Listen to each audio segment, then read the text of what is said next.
Welcome to English classes. In this class we will discuss types of verbs according to the work they do in a sentence. आज की class में हम लोग discuss करेंगे verb की किस्मों के बारे में, टाइप्स ऑफ वर्ब्स, उसके काम के मुताबिक एक सेंटेंस में एक वर्ब जिस तरह के काम करता है उसके मुताबिक उसकी कितनी किस्में हैं उसके बारे में आज हम लोग इस क्लास में बात करेंगे।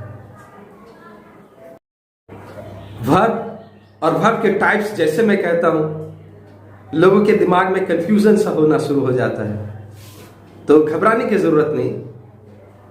वर्ब के मुख्तलिफ चीजों की तरह इसके भी बहुत सारे टाइप्स होते हैं। वर्ब तो वर्ब है, उसके टाइप्स को अगर समझ लेंगे तो फिर सेंटेंसेस को पढ़ना, फिर उसको समझना और फिर बहुत सारी चीजों को लिखना हमारे लिए आसान हो।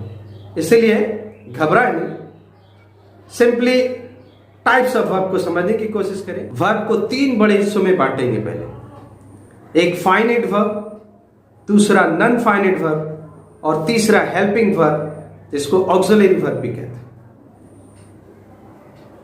अब आते हैं फाइनाइट वर्ब के बारे में। फाइनाइट वर्ब एक ऐसा वर्ब होता है जिसको मेन वर्ब कहते हैं, यही एक्चुअल वर्ब कहलाता है। फाइनाइट वर्ब जिसे एक्चुअल वर्ब कहा जाता है। फाइनाइट वर्ब ऐसे वर्ब को कहते हैं जो टेंस इंडिकेट करता है और पर्सन और नंबर के हिसाब से, यानी first person, second person, third person, singular, plural, इसके हिसाब से वो अपनी फॉर्म्स को चेंज करता रहता है। फाइनाइट वर्ब तीन तरह के होते हैं: transitive verb, intransitive verb and linking verb. Transitive verb वो वर्ब होता है जिसे अपनी बात मुकम्मल करने के लिए किसी ऑब्जेक्ट की जरूरत होती है, अपने एक्शन को कंप्लीट करने के लिए किसी ऑब्जेक्ट की जरूरत होती है। इसे हम ट्रांजिटिव वर्ब कहते हैं। ऐसा एक्शन वर्ब जिसमें किसी ऑब्जेक्ट की जरूरत नहीं होती और अपनी बात को वो खुद ही मुकम्मल कर लेता है, तो ऐसे वर्ब को हम लोग इंट्रांजिटिव वर्ब कहते हैं। और लिंकिंग वर्ब ये कोई एक्शन को तो जाहिर नहीं करता, बल्कि सब्जेक्ट का जो है ताल्लुक वो कॉम्प्लीमेंट से दिखाता है, लिंक करता है। तो ऐसे वर्ब को जो सब्जेक्ट को उसके कॉम्प्लीमेंट से जोड़ता है उसे हम लिंकिंग वर्ब कहते हैं। नॉन फाइनाइट वर्ब ये एक्चुअल वर्ब नहीं होते, ये किसी टेंस को इंडिकेट नहीं करते और ना ही नंबर और पर्सन के हिसाब से ये अपनी शक्ल को बदलते हैं, बल्कि ये एक सेंटेंस में नॉन के तौर पर, एडजेक्टिव के तौर पर या एक एडवर्ब के तौर पर यूज होता है। नॉन फाइनाइट वर्ब तीन किस्म के हैं। एक है इंफिनिटिव, दूसरा है जेरेंड और तीसरा है पार्टिसिपल।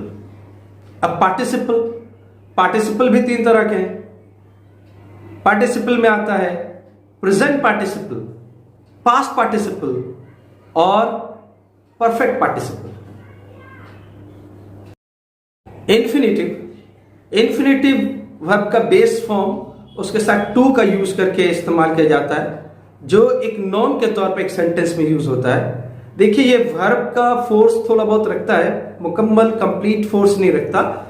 वर्ब तो है लेकिन वो काम करता है एक नॉन के तौर पे एक सेंटेंस में। वो इन्फिनिटिव है, वो टेंस के हिसाब से अपनी फॉर्म को नहीं बदलता, नंबर और पर्सन के हिसाब से भी अपनी फॉर्म को नहीं बदलता। ठीक उसी तरह जीरेंड है, जिसमें वर्ब में आईएनजी का शकल आईएनजी लगाकर उसे जीरेंड बनाया जाता है और वो भी सेंटेंसेस में सिर्फ नाउन का काम करता है, वो वर्ब का काम नहीं करता, तब उसे हम जेरेंड कहते हैं। पार्टिसिपल जो है वो तीन तरह के हैं: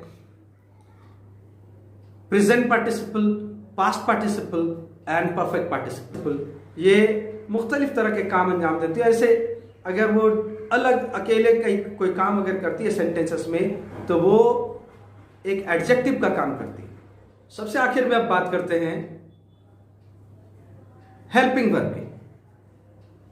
जैसे कि नाम से जाहिर है, ये मेन वर्ब को हेल्प करता है टेंस बनाने में, वॉइस बनाने में, नेगेटिव बनाने में, क्वेश्चन बनाने में, या फिर कोई रिक्वेस्ट, कमांड, किसी तरह का भी सेंटेंस बनाने में वो क्या करता है, वो मेन वर्ब की मदद करता है। जैसे हम हेल्पिंग वर्ब कहते हैं।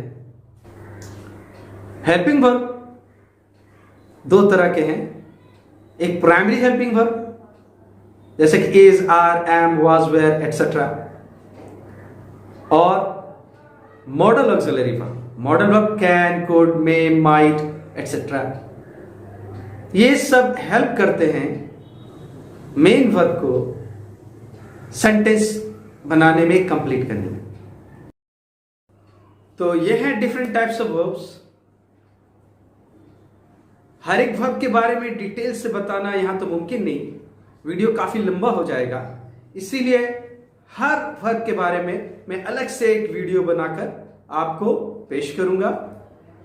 All the best, thank you.